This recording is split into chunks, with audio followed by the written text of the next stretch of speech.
Hello नमस्कार दोस्तों, welcome back my official YouTube channel law with Romit. दोस्तों, आप सभी लोगों का हमारे ऑफिशियल यूट्यूब चैनल पे हार्दिक स्वागत है। साथियों, एक नए वीडियो और एक नए ऑफिशियल अपडेट के साथ आपके सामने आ रहे हैं जो कि AIBE एग्जामिनेशन से रिलेटेड है।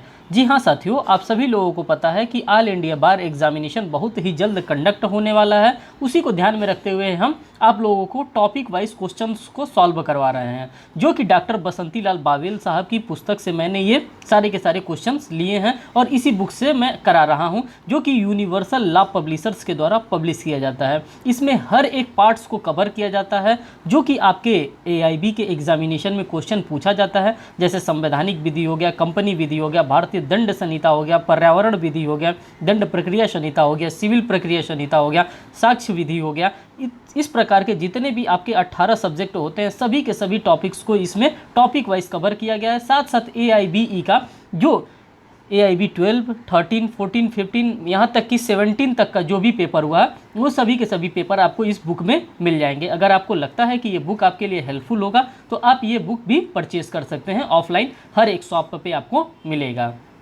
साथियों, आज हम आप लोगों के लिए भारतीय दंड संहिता 1860 से रिलेटेड क्वेश्चन लेकर के आए हैं, जो कि बेसिक स्टैंडर्ड से है। और ये बेसिक स्टैंडर्ड के क्वेश्चन आपको जानना बहुत ही ज़रूरी होता है, क्योंकि इस टाइप के जुडिशरी में भी आपके एग्जामिनेशन में क्वेश्चन पूछे जाते हैं, साथ साथ आपके APO में भी पूछे जाते हैं, और यही एज वेल इसी टाइप के क्वेश्चन आपके AIBE के एग्जामिनेशन में भी पूछे जाते हैं। तो बेसिक आपका क्लियर होना चाहिए, इसीलिए बेसिक से क्लियर क्वेश्चंस को यहाँ पे डाला गया है। इस बुक में इस अच्छे तरीके से डिज़ाइन किया गया है। आप देखिए यहाँ पे क्वेश्चन नंबर, अगर हम फर्स्ट को ऑब्जर्व करेंगे तो सबसे बेसिक क्वेश्चन है। आप सभी लोगों को इसका आंसर पता होगा कि भारतीय दंड संहिता का विस्तार। तो साथियों, आप सभी लोगों को पता है कि भारतीय दंड संहिता का विस्तार संपूर्ण भारत पर है। और ये कब से संपूर्ण भारत पर है? तो साथियों, आप सभी लोगों को पता है J&K क्या है? J&K रीऑर्गेनाइजेशन एक्ट आने के बाद से क्या हो गया, हमारा जो भारतीय दंड संहिता है, इंडियन पेनल कोड है, वो संपूर्ण भारत पर लागू हो जाता है। पहले हमारे साथ क्या हुआ करता था, एक्सेप्ट J&K हुआ करता था,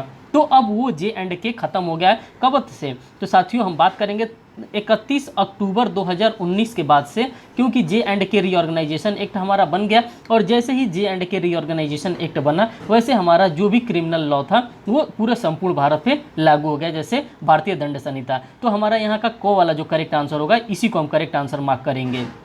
खो वाले ऑप्शंस को भी हम पढ़ेंगे। खो वाले में कह रहा है जम्मू कश्मीर राज्य को छोड़कर संपूर्ण भारत पर है। ये पहले हुआ करता था, लेकिन अब ये रेलिवेंट नहीं रह गया। गौ में कह रहा है नए संविधान के प्रवर्तन के पश्चात संपूर्ण भारत पर, ये भी यहाँ पे रेलिवेंट नहीं है, केवल उत्तर भारत पर लागू है, ये भी रेलिवेंट नहीं है। जो आपका करेक्ट आंसर होगा साथियों, ये ए वाला ही आपका करेक्ट आंसर यहाँ पे मार्क किया जाएगा।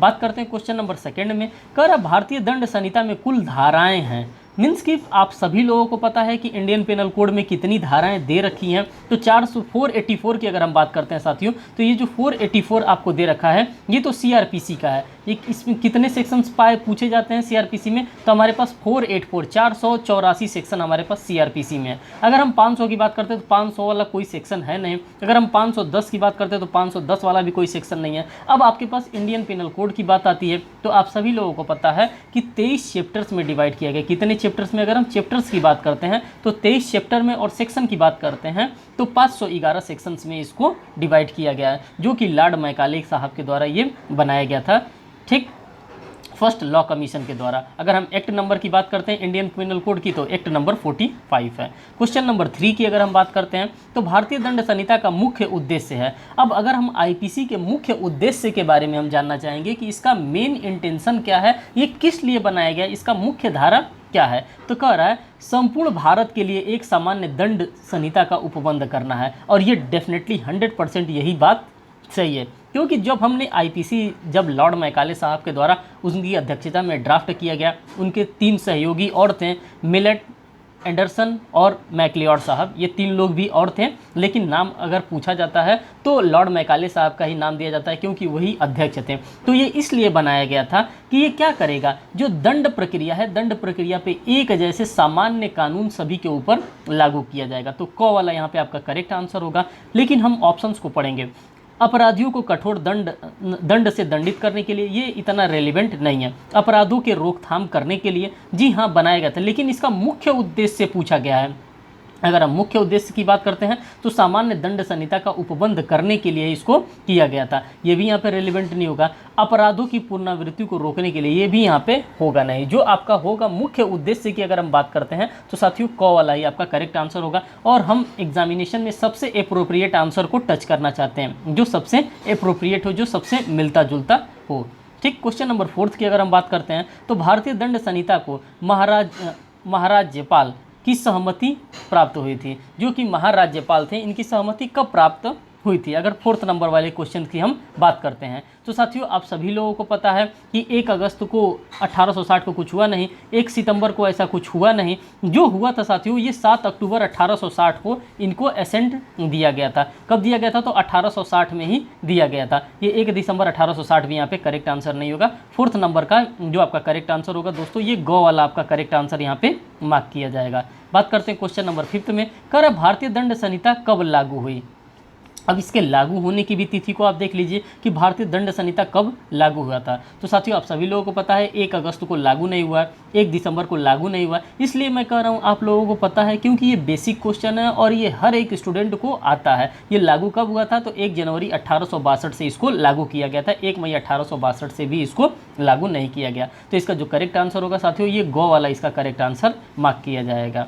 क्वेश्चन नंबर 6 की अगर हम बात करते हैं तो 6 नंबर वाले क्वेश्चन में कह रहे हैं कि भारतीय दंड संहिता के परिप्रेक्ष्य में व्यक्ति शब्द के अंतर्गत सम्मिलित है। जो ये व्यक्ति शब्द है, ये व्यक्ति शब्द के अंतर्गत किसको सम्मिलित किया गया है? तो साथियों आप सभी देखिए, स्त्री और पुरुष को भी व्यक्ति के अंतर्गत सम्मिलित किया गया है, कंपनी या संगम को भी व्यक्ति के अंतर्गत सम्मिलित किया गया है, निगमित व अनिगमित निकाय को भी व्यक्ति के अंतर्गत सम्मिलित किया गया। इसीलिए जो इसका एप्रोप्रिएट आंसर होगा साथियों, ये घ वाला करेक्ट आंसर इसका मार्क किया जाएगा। सभी को व्यक्ति के अंतर्गत शामिल किया गया है अंडर इंडियन पेनल कोड में। क्वेश्चन नंबर 7 को अगर हम ऑब्जर्व करते हैं तो सरकार का सेवक वह है जो, ऑप्शन को देखिए, ऑप्शन डायरेक्ट कह दे रहा है कि क्वेश्चन डायरेक्ट कह दे रहा है सरकार का सेवक वह है जो। कौन सरकार का सेवक है? तो साथियों आप पहले वाले ऑप्शंस को देखिए, कह रहा है सरकार के प्राधिकार द्वारा या अधीन नियुक्त किया गया है। ठीक, पहले तो या तो कह रहा है सरकार के प्राधिकार द्वारा या नियुक्त किया गया है। ऑप्शन नंबर ए इसका देख लीजिए।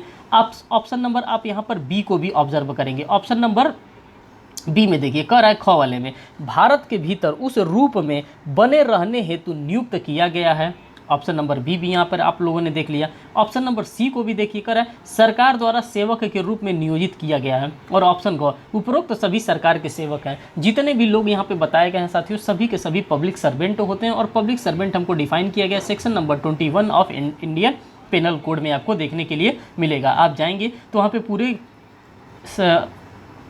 पब्लिक सर्वेंट की कोटिस को आपको देखने के लिए मिलेगा कि किसको किसको हम लोग पब्लिक सर्वेंट मानते हैं। क्वेश्चन नंबर 8 को ऑब्जर्व करिए, कर न्यायाधीश या न्यायाधीश निकाय नियमित कार्य कर रहा हो वह कहलाता है। उसको क्या कहा जाता है साथियों? तो उसको हम मजिस्ट्रेट नहीं कहते हैं, उसको हम पंच परमेश्वर नहीं कहते हैं, उसको मीडिएशन हम मध्यस्थता नहीं कहते हैं, उसको हम लोग क्या कहते हैं? उसको हम लोग न्यायालय कहते हैं। और यही इसका करेक्ट आंसर यहाँ पे मार्क किया जाएगा। क्वेश्चन नंबर अगर हम 9 की बात करते हैं तो न्यायाधीश वह है जो, किसको हम लोग न्यायाधीश कहते हैं साथियों? न्यायाधीश वह होता है, जब आप देखेंगे सेक्शन नंबर 21 तब आपको पता चलेगा कि न्यायाधीश हम किसको कहते हैं। कर अनिश्चयात्मक निर्णय करने की अधिकारिता रखने वाला, ये तो गलत है। कर निश्चयात्मक निर्णय करने की अधिकारिता रखने वाला, ख वाला आपका करेक्ट आंसर यहाँ पे मार्क होगा। जो एक डेफिनेटिव जजमेंट देता है उसको हम लोग क्या कहते हैं? उसी को हम लोग न्यायाधीश के नाम से जानते हैं। निश्चयात्मक निर्णय करने की अधिकारिता नहीं रखता हो, ये भी गलत है। यहाँ पे कर उपरोक्त सभी कथन असत्य है, बात गलत कह रहा है, ये भी गलत आपका कथन है। जो आपका करेक्ट आंसर यहाँ पे होगा, जो जज एक डेफिनेटिव जजमेंट देता है उसी को हम लोग क्या कहते हैं? उसी को हम लोग जज कहते हैं।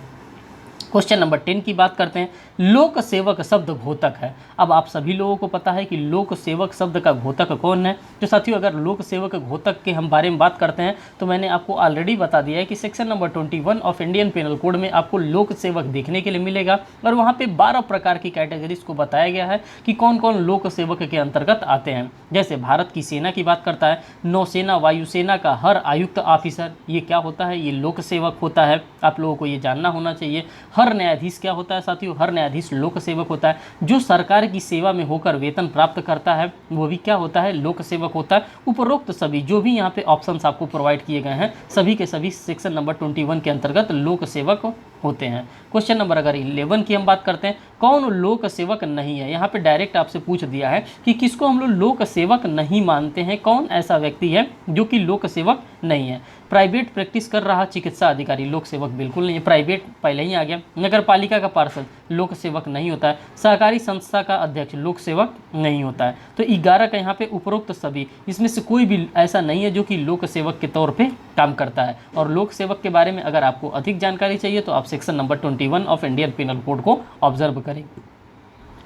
क्वेश्चन नंबर 12 को देखते हैं। भूमि वे चीज़ जो भूबद्ध हो या भूबद्ध किसी चीज़ से अस्थायी रूप से जकड़ी हुई हो वो कहलाती है। उसको हम लोग क्या कहते हैं साथियों, तो उसको हम लोग अस्थावर संपत्ति के नाम से जानते हैं, उसको जंगम संपत्ति के नाम से नहीं जानते हैं। अस्थावर एवं जंगम संपत्ति दोनों नहीं हो सकता, उपरोक्त में से कोई नहीं हो सकता। आपका जो करेक्ट आंसर 12 नंबर का मार्क किया जाएगा साथियों, ये क वाला आपका करेक्ट आंसर यहाँ पे किया जाएगा। क्वेश्चन नंबर अगर हम 13 की बात करते हैं तो कह रहा है विधि विरुद्ध साधनों द्वारा ऐसी संपत्ति का अभिलाभ जिसका वैध रूप से, अब देखिए क्या कह रहा है क्वेश्चन नंबर 13 में, वैध रूप से हकदार लाभ अभिलाभ प्राप्त करने वाला व्यक्ति न हो कहलाता है। तो अब हम इसको क्या कहते हैं, तो साथियों आप सभी लोगों को पता है कि जो रॉन्गफुल तरीके से किसी भी चीज़ को ले लेता है, सदोष अभिलाभ मीन्स कि रॉन्गफुल गेन के नाम से हम लोग जिसको कहते हैं यही सदोष अभिलाभ इसका करेक्ट आंसर होगा। सदोष हानि नहीं होगा, विधिपूर्ण अभिलाभ नहीं होगा, उपरोक्त सभी गलत है, ये ऐसा हो नहीं सकता। इसका जो करेक्ट आंसर होगा साथियों क वाला करेक्ट आंसर मार्क किया जाएगा।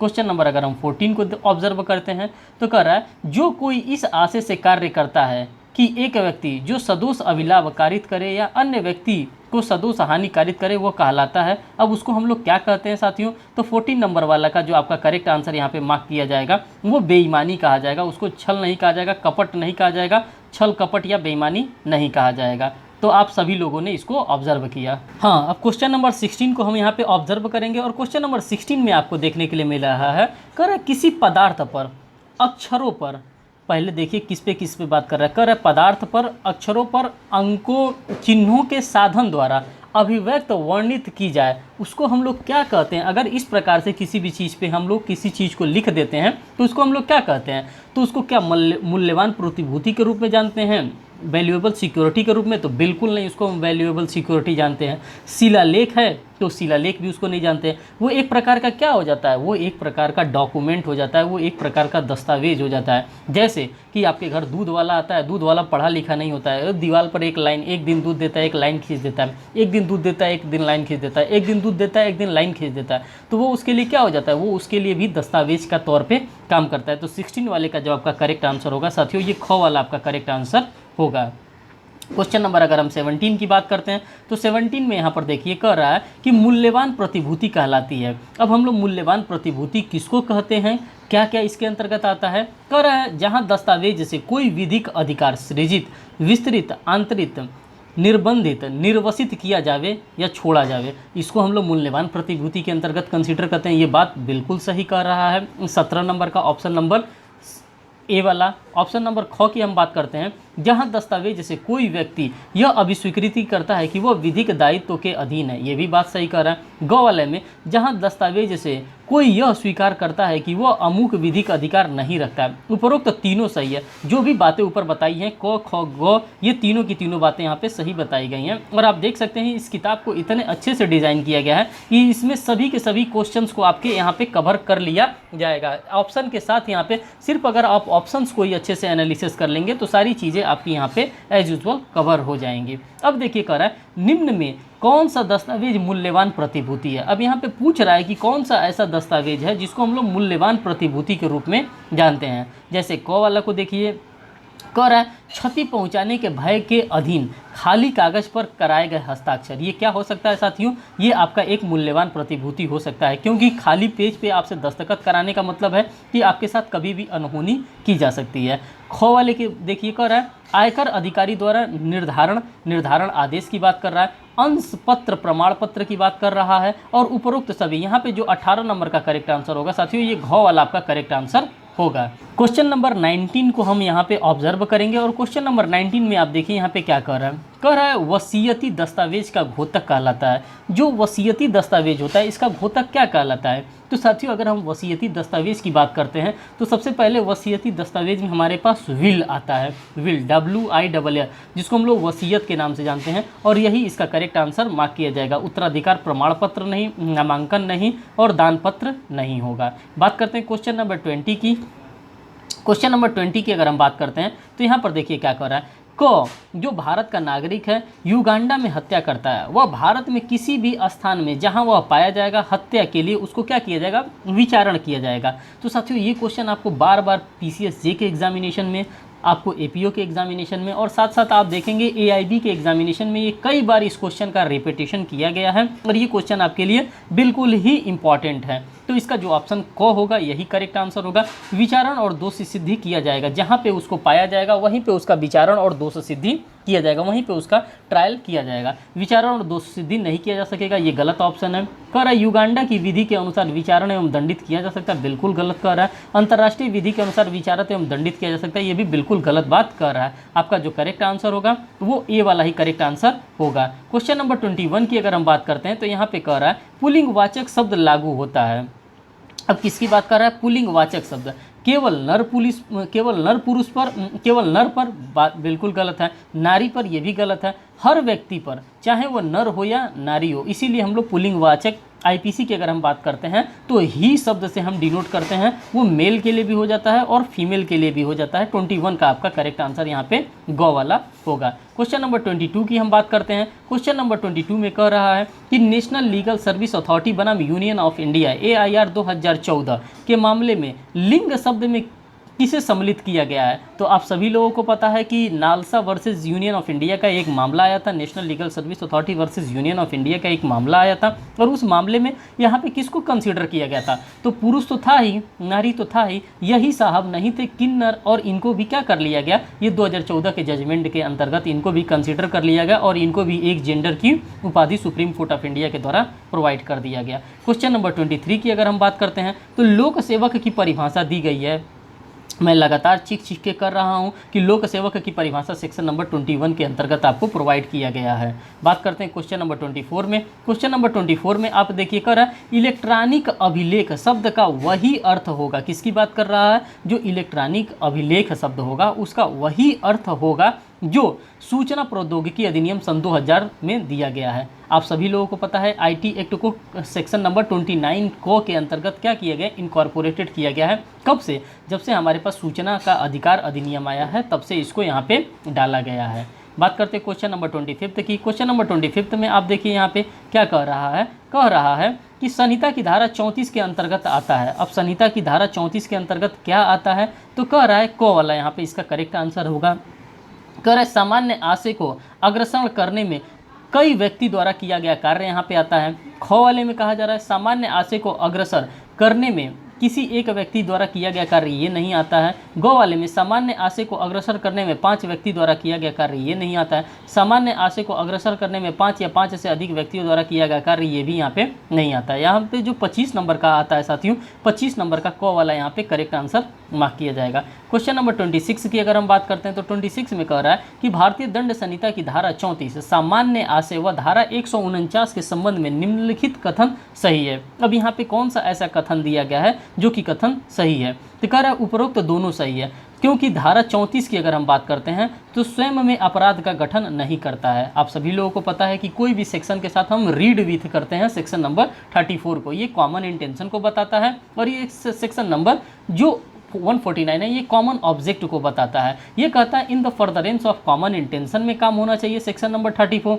और सेक्शन नंबर 149 कहता है in the prosecution of common object में होना चाहिए। इसीलिए 26 का जो आपका करेक्ट आंसर होगा साथियों ये गो वाला होगा। उपरोक्त तो दोनों बात यहाँ पे सही कही जा रही है। क्वेश्चन नंबर 27 की हम बात करते हैं तो कह रहा है भारत के किसी विशिष्ट भाग पर लागू होने वाली विधि कहलाती है। किसी विशिष्ट भाग पर अगर लागू होती है विधि तो उसको विशेष विधि नहीं कहते हैं, उसको स्थानीय विधि कहते हैं, लोकल लॉ के नाम से जानते हैं। क्वेश्चन नंबर 28 की अगर हम बात करते हैं, अवैध शब्द ऐसे बात को लागू नहीं होती। देखिए निगेटिव टर्म में क्वेश्चन पूछ दिया, कह रहा है अवैध शब्द ऐसी बात को लागू नहीं होती। अब 28 का जो आपका करेक्ट आंसर होगा, जो अपराध हो ये गलत बात है। कह रहा है जो विधि द्वारा प्रतिषिद्ध हो ये भी गलत बात है। जो सिविल कार्यवाहियों के लिए आधार उत्पन्न करती हो, furnishing a ground for civil action, ये भी नहीं है। जो नैतिकता से परे हो। तो साथियों 28 नंबर का जो आपका करेक्ट आंसर होगा, यहाँ पे इस क्वेश्चन के अकॉर्डिंग्स में ये घ वाला आपका करेक्ट आंसर होगा, क्योंकि यहाँ पे कह रहा है अवैध शब्द ऐसे बात को लागू नहीं होता है।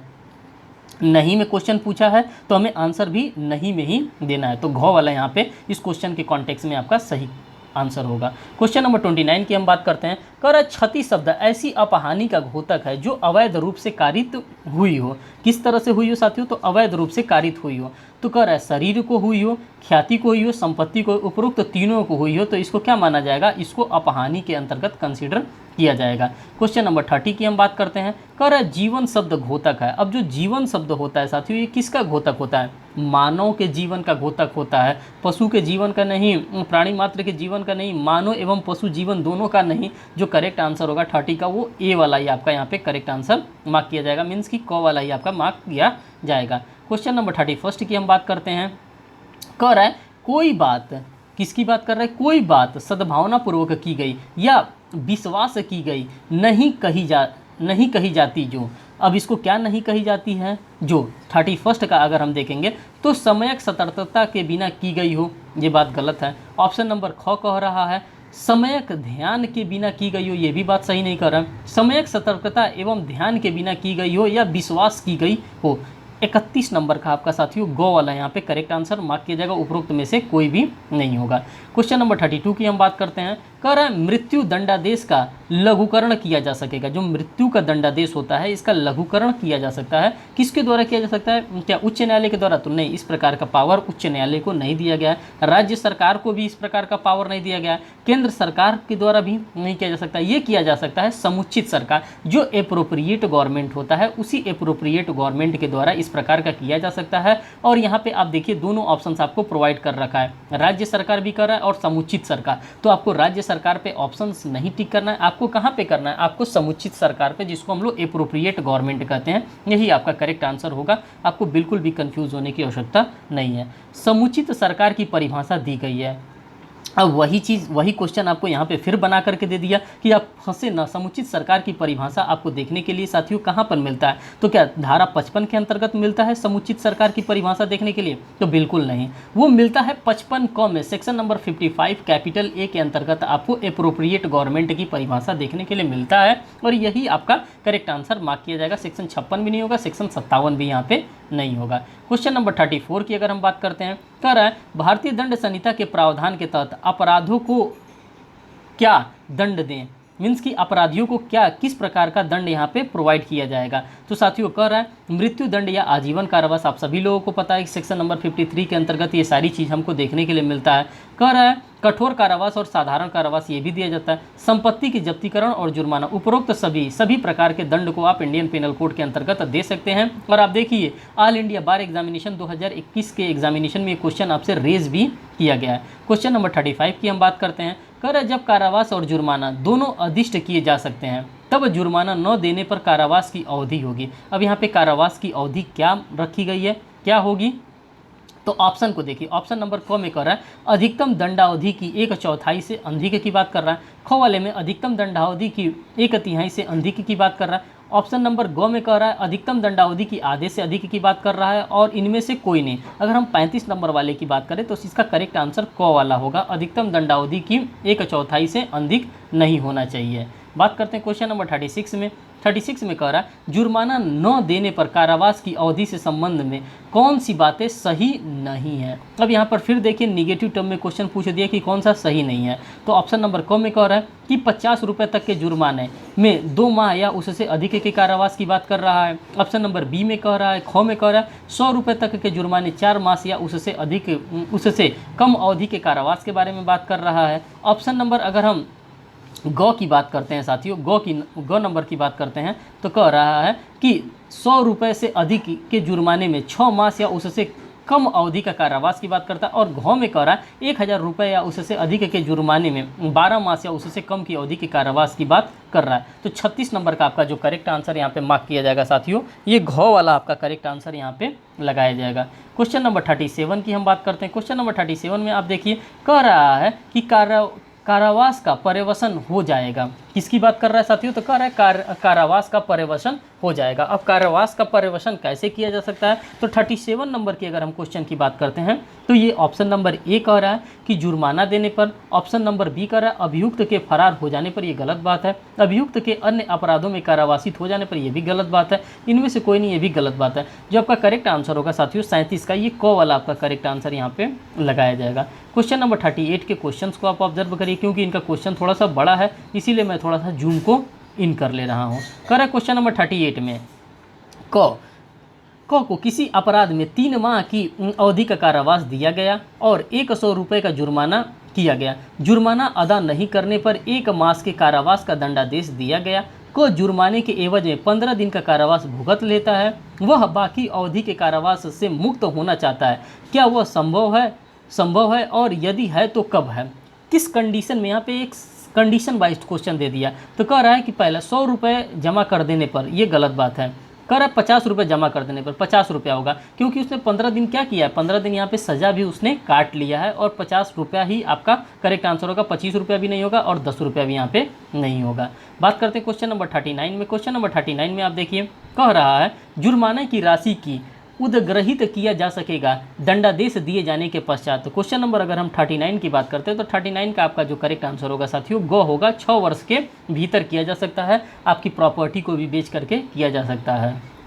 ठीक, क्वेश्चन नंबर 40 की अगर हम बात करते हैं तो क्वेश्चन नंबर 40 में यहाँ पे आप देखिए कह रहा है कि अपराधी की मृत्यु हो जाने पर उसकी संपत्ति से जुर्माना की राशि वसूली जाएगी। कब वसूली जाएगी? तो उसकी संपत्ति से इस प्रकार का किया जा सकता है। आईपीसी में बताया गया, नहीं की जा सकती, ये गलत है। न्यायालय के विवेकानुसार पे वसूली की जा सकती है, ये भी गलत है। इनमें से कोई नहीं। क वाला आपका जो यहाँ पे होगा साथियों करेक्ट आंसर यहाँ पे मार्क किया जाएगा। क्वेश्चन नंबर 41 की हम बात करते हैं। क पर ख के साथ मारपीट करने का आरोप है। ख पर लाठी से 50 प्रहार करता है, क को दंडित किया जाएगा। अब क को किस प्रकार से दंडित किया जाएगा? तो साथियों 41 नंबर के अगर हम क्वेश्चन की बात करते हैं तो 41 नंबर के क्वेश्चन के ऑप्शंस को यहाँ पे ऑब्जर्व करिए। ऑप्शन नंबर फर्स्ट में यहाँ पे आपको देखने के लिए मिल रहा है कि कह रहा है प्रत्येक प्रहार के लिए एकाधिक दंड से, ये गलत बात है। केवल एक ही दंड से, अब कितना हो भी मारा हो उसको सिर्फ और सिर्फ एक ही दंड से उसको पनिश किया जाएगा। यहाँ पे भिन्न भिन्न दंड दे रहा है, भिन्न भिन्न दंड से नहीं, विभिन्न प्रकृति के दंड से, ये भी इसका करेक्ट आंसर यहाँ पे नहीं होगा। क्वेश्चन नंबर अगर हम 42 की बात करते हैं दोस्तों तो ये भी क्वेश्चन थोड़ा सा बड़ा है, इसीलिए हम इसको जूम इन कर लेते हैं। क्वेश्चन नंबर 42 की हम बात करते हैं तो कह रहा है क पर भिन्न भिन्न अवधि के कारावास से दंडनीय कई अपराध का आरोप है, लेकिन यह संदेहपूर्ण है कि वह कौन से अपराध का दोषी है। क को ऐसे अपराध के लिए दंडित किया जा सकेगा। अब किस प्रकार के अपराध के लिए दंडित किया जा सकेगा? ऑप्शन नंबर ए देखिए, कह रहा है जिसमें अधिकतम दंड उपबंधित किया गया हो, ये गलत बात है। कह रहा है जिसमें कम से कम दंडित उपबंध किया गया, यही इसका करेक्ट आंसर मार्क किया जाएगा। ख वाला इसका करेक्ट आंसर मार्क किया जाएगा। क्वेश्चन नंबर 43 की हम बात करेंगे। कह रहा है एकांत परिरोध, जिसको हम लोग सॉलिटरी कन्फाइनमेंट के नाम से भी जानते हैं, जो कि सेक्शन नंबर 73 और 74 में हमको देखने के लिए मिलता है। एकांत परिरोध की अवधि हो सकती है। अब एकांत परिरोध की अवधि कितनी हो सकती है? और ये क्वेश्चन आपसे बार बार पूछा जा रहा है। 1 महीने से अधिक, 6 महीने से अधिक, 3 माह से अधिक, यही आपका करेक्ट आंसर होगा। 43 का जो आपका करेक्ट आंसर होगा साथियों गो वाला आपका करेक्ट आंसर मार्क किया जाएगा। क्वेश्चन नंबर 44 की अगर हम बात करते हैं तो 44 नंबर वाले क्वेश्चन में कह रहा है किसी अभियुक्त को लंबे समय तक एकांतवास में रखना असहनीय हो जाता है और उससे कभी कभी मानसिक रोग भी हो जाता है। यह कथन किसका है? तो 44 नंबर के क्वेश्चन में डॉक्टर हरि सिंह गौड़ साहब थे, और डॉक्टर हरि सिंह गौड़ साहब के द्वारा ये कहा गया था। मुल्ला साहब के द्वारा नहीं किया गया था, रतन लाल धीरज लाल के द्वारा नहीं किया गया था, और हॉल साहब के द्वारा भी ये कथन नहीं किया गया था। क्वेश्चन नंबर 45 की हम बात करते हैं तो कह रहा है विधि द्वारा आबद्ध व्यक्ति द्वारा सद्भावनापूर्वक किया गया कोई कार्य अपराध नहीं है, यदि वह कैसे किया गया है? सद्भावनापूर्वक, मीन्स कि अगर गुड फेथ में वर्क किया गया है तो वो अपराध नहीं होगा। क वाले ऑप्शन को देखिए, कर विधि की भूल के कारण किया जाए, ये गलत बात है। कर तथ्य की भूल के कारण किया जाएगा। अगर हम 45 नंबर के क्वेश्चन को देखते हैं तो ख वाला ही आपका यहाँ पे करेक्ट आंसर होगा। विधि अथवा तथ्य की भूल के कारण किया जाएगा, ये भी आपका गलत आंसर है। इनमें से कोई नहीं, ये भी आपका एप्रोप्रिएट आंसर यहाँ पे नहीं है। क्वेश्चन नंबर अगर 46 की हम बात करते हैं तो कर विधि द्वारा प्रदत्त शक्तियों के अंतर्गत न्यायाधीश द्वारा किया गया कार्य है। अब किसकी बात कर रहा है साथियों? अब डायरेक्ट न्यायाधीश की बात कर रहा है। अपराध नहीं है, क वाला ऑप्शन दे रहा है। ख वाला ऑप्शन दे रहा है अपराध है। ऑप्शन नंबर यहाँ पे ग दे रहा है, अपराध नहीं है यदि वो सद्भावनापूर्वक किया गया है। तो दोस्तों आप सभी लोगों को पता है कि अगर कोई भी काम सद्भावनापूर्वक किया गया है तो वो उसको अपराध नहीं माना जाएगा। अगर गुड फेथ में किया गया है, गुड फेथ आपको देखने के लिए section number 52 of Indian penal code के अंतर्गत देखने के लिए मिलता है। क्वेश्चन नंबर 47 की बात करते हैं। विधिपूर्ण कार्य करने में दुर्घटना हो जाने पर उसके अपराध नहीं होने के बारे में कौन सी बात सही नहीं है? अब यहाँ पे पूछ रहा है कौन सी बात सही नहीं है, निगेटिव टर्म में फिर क्वेश्चन पूछा है। तो कह रहा है कि जब वह दुर्घटना या दुर्भाग्य कारित करता हो। ऑप्शन नंबर ख में कर रहा है जब वो आपराधिक आशय या ज्ञान के बिना कारित करता हो। ग कर रहा है जब वो विधिपूर्ण साधनों द्वारा उचित सतर्कता एवं सावधानी के साथ विधिपूर्ण कार्य करता हो। और घ कर रहा है जब वो लापरवाही से कारित हो। तो साथियों यहाँ पे 47 नंबर का जो आपका करेक्ट आंसर होगा, 47 नंबर वाले में आपका घ वाला यहाँ पे करेक्ट आंसर मार्क किया जाएगा। क्वेश्चन नंबर 48 की अगर हम बात करते हैं तो क्वेश्चन नंबर 48 में कह रहा है कि क कुल्हाड़ी से काम कर रहा है, कुल्हाड़ी का फल उससे निकल करके छलक जाता है और निकट खड़ा हुआ व्यक्ति उससे मारा जाता है। क का यह कार्य अपराध नहीं है, क्योंकि अब पूछ रहा है कि अपराध क्यों नहीं है और नहीं है तो किस लिए नहीं है। तो ऑप्शन को देखिए, क ने उचित सावधानी से कार्य किया था, मीन्स कि ड्यू केयर एंड अटेंशन के द्वारा अगर कार्य किया जा रहा था तो ये उसका ऑफेंस नहीं माना जाएगा। और ये क्वेश्चन बार बार आपके एग्जामिनेशन में, PCSJ के भी एग्जामिनेशन में ये क्वेश्चन रेस किया जाता है, इसीलिए इस पुस्तक में, किताब में आपको ये देखने के लिए क्वेश्चन मिल रहा है। कर मृत व्यक्ति का क के निकट खड़ा होना उचित नहीं था, ये गलत बात है। मृतक व्यक्ति द्वारा उचित सावधानी नहीं बरती गई थी, ये भी गलत बात है। क विधिपूर्ण कार्य कर रहा था, ये भी गलत बात है। क विधिपूर्ण कार्य कर रहा था, ये गलत बात है। जो इंपॉर्टेंट चीज़ था, जो सही बात है, वो चीज़ आपको यहाँ पे देखने के लिए मिल रहा है। क्वेश्चन नंबर 49 की बात करते हैं। कर ऐसा कार्य जिससे अपहानिकारी तो होना संभाव्य अपराध नहीं है यदि वह, किसकी बात कर रहा है साथियों? कह रहा है यदि वह। तो 49 नंबर वाले क्वेश्चन का जो हम ऑप्शन देखेंगे, क वाला कह रहा है आपराधिक आशय के बिना किया जाए। ऑप्शन ख कह रहा है अन्य अपहानि के निवारण के लिए किया जाए। ऑप्शन ग कह रहा है सद्भावनापूर्वक किया जाए। और ऑप्शन ग कह रहा है अन्य व्यक्ति की अपहानि के निवारण के लिए आपराधिक आशय के बिना सद्भावनापूर्वक किया जाए। तो साथियों अगर हम 49 की बात करते हैं तो 49 का घ वाला यहाँ पे करेक्ट आंसर आपका मार्क किया जाएगा। क्वेश्चन नंबर 50 की हम बात करते हैं। कोई बात अपराध नहीं है जो, अब डायरेक्ट यहाँ पे कह दिया कि कोई बात अपराध नहीं है जो 10 वर्ष से कम आयु के शिशु द्वारा किया जाए, तो ये गलत बात यहाँ पे कह रहा है। 7 वर्ष से कम आयु के शिशु द्वारा किया जाए, ये बात सही कर रहा है। डोली इन कैपेक्स की बात कर रहा है क्वेश्चन नंबर 50 में। क्वेश्चन नंबर अब हम 51 को यहाँ पे रीड आउट करेंगे। क्वेश्चन नंबर 51 में कह रहा है 7 वर्ष से ऊपर किंतु 12 वर्ष से कम आयु के शिशु द्वारा किया गया कार्य अपराध नहीं है। अगर उसके द्वारा किसी भी प्रकार का ऑफेंस किया जाता है तो उसको हम ऑफेंस नहीं मानेंगे यदि उसकी समझ इतनी परिपक्व नहीं रही हो कि वह अपने कार्य की प्रकृति और परिणाम का निर्णय कर सकता है। ऑप्शन नंबर ए, यदि उसके द्वारा अपराध उत्प्रेरणा द्वारा किया जाता है, यदि उसके द्वारा आपराधिक व्यवस्था के अधीन किया गया हो, यदि उसके द्वारा अपराध व्यक्ति के लाभ के लिए किया गया हो। तो साथियों अगर वो देखा जाएगा कि बहुत ज़्यादा मेच्योर है तो उसकी मेच्योरिटी लेवल को अगर देखा जाता है, अगर लगता है कि नहीं ये बच्चा बहुत ज़्यादा मेच्योर है तो फिर उस पर कार्रवाई की जाएगी, अन्यथा उसके ऊपर कार्रवाई नहीं की जाएगी। क्वेश्चन नंबर 52 की हम बात करते हैं। कह रहा है विकृत चित्त व्यक्ति का कार्य अपराध नहीं माना जाता है, क्योंकि इसलिए विकृत चित्त व्यक्ति का कार्य अपराध नहीं माना जाता है, वह एक असामान्य व्यक्ति होता है। ये बात गलत है। कह रहा है उसके कार्य की प्रकृति एवं उसके परिणाम को समझने की क्षमता नहीं होती, यही इसका करेक्ट आंसर मार्क किया जाएगा। फिर बात करते हैं क्वेश्चन नंबर 53 में। कह रहा है विकृत चित्त पर विख्यात है। अब विकृत चित्त पर क्या विख्यात है? तो साथियों कौन सा केस ला इस पे विख्यात है? तो आप सभी लोगों को पता है कि मैकनॉटम का रूल आया था और मैकनॉटम का रूल ही इस पे विख्यात है। और आप देख सकते हैं ऑल इंडिया बार एग्जामिनेशन 2021 में ये क्वेश्चन आपसे रेज भी किया गया। क्वेश्चन नंबर 54 की बात करते हैं। मतत्ता की अवस्था में किया गया कार्य अपराध नहीं होता है। अब ये क्वेश्चन देखिए 54 नंबर वाले में तो कह रहा है यदि वो अपनी इच्छा से मतत्ता की अवस्था में आता है, ये बात गलत है। ख वाले में कह रहा है यदि उसे किसी अन्य व्यक्ति द्वारा उसकी इच्छा के विरुद्ध मतत्ता की अवस्था में लाया जाता है। तो 54 नंबर का जो आपका करेक्ट आंसर होगा साथियों, ये ख वाला करेक्ट आंसर यहाँ पे मार्क किया जाएगा। तो साथियों जो भी क्वेश्चन आज मैं आपके सामने लेकर के आया था 54 क्वेश्चन, वो सभी 54 क्वेश्चन को मैंने आपके सामने एक एक करके रख दिया। अगर आपको लगता है कि वीडियोस आपके लिए हेल्पफुल है तो साथियों आप इस वीडियोस को ज़रूर अपने फ्रेंड सर्कल में शेयर करिएगा, अपने दोस्तों तक इसको शेयर करिएगा। अगर आपको लगता है कि आप चैनल पर नए हैं तो चैनल को ज़रूर सब्सक्राइब करिएगा। अगर आपको लगता है कि इसका PDF कहाँ से मिलेगा तो ज्वाइन टेलीग्राम यहाँ पर लिखा है जो कि लॉ विथ रोनित के नाम से, आप इसको ज्वाइन कर लेंगे तो आपको PDF भी इसका एज यूजुअल मिल जाएगा। फिर मिलेंगे एक नेक्स्ट वीडियो में एक नेक्स्ट अपडेट के साथ, तब तक के लिए बाय बाय।